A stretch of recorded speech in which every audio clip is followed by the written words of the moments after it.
Now we're going to move on to the third part of the tutorial, or actually the fourth part, but the third case in the tutorial. And it's one of the most important cases because it inspects integration in a form that is often appears in every single question you come across in the past papers.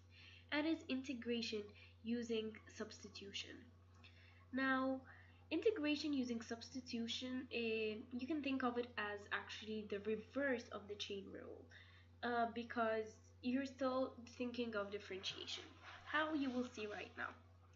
For instance, let me give you an example because it's hard to just explain by words. If I told you you have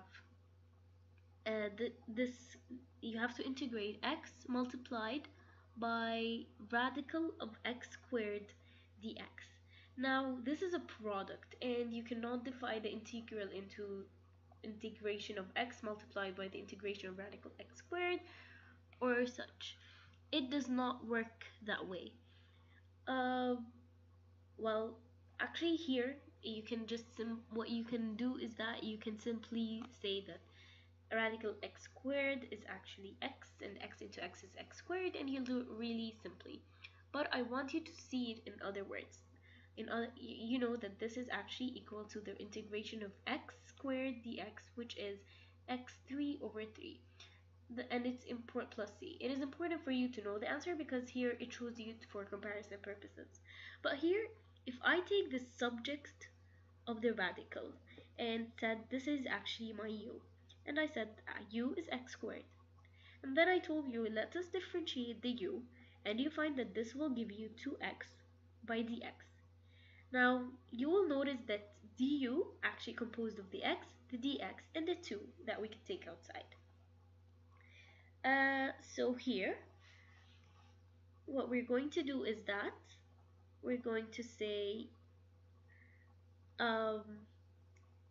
we want to say we have x dx, and that will give us du over 2.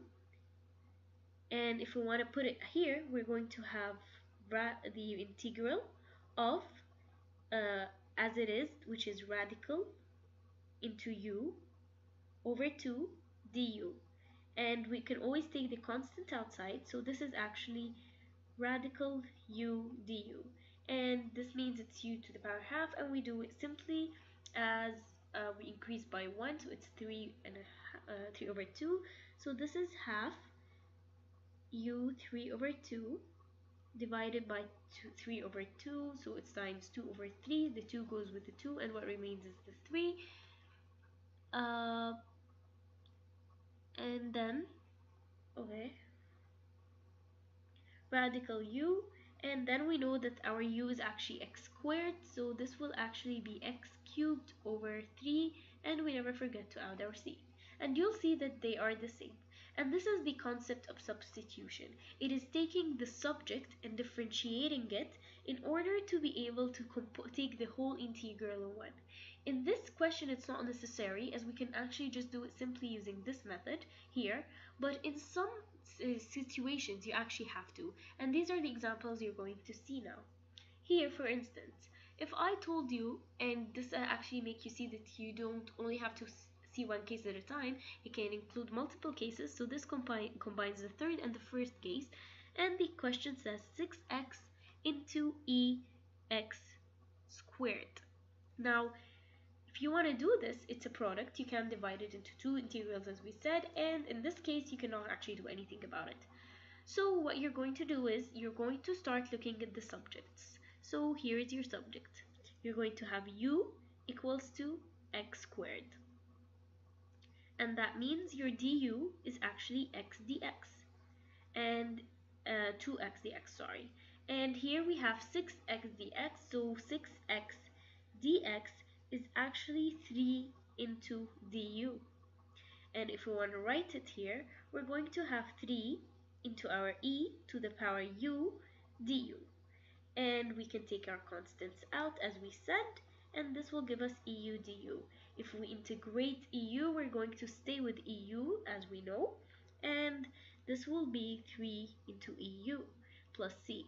And we know our eu is actually x squared, so this is 3 e x squared plus So if we want to actually write the steps down, is that first of all, know that it's not solvable, like using normal methods. Your second step is going to be you're going to identify the subject. And how do you do that? You can, if you can't just know what a subject is, then you simply try each one as a U and see which works out for you. You can use trial and error. Then your third step is going to be differentiate the subject. Fourth step is going to be expressed in what you have in the integral itself. So here we had only 6x dx, so we put it as the subject, and then we found it in terms of du.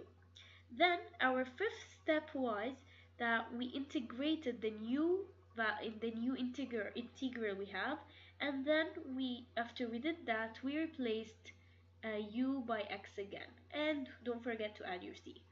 So these were our six steps in order to solve using substitution. Now I want to give you one more final example quickly, because in order to imagine what it is like to have trigonometric functions. And here we have the integral of cosine x sine squared x into dx. Again, you cannot just solve it. We don't have a single trigonometric identity we can just differentiate, integrate, and this is what I was talking about. So here we find something that will lead to the other. We know that one thing we know is that sine x actually can be differentiated to give you cosine x, and this will give us cosine x dx. And since this is actually what we do have, we don't need to equate it to anything else.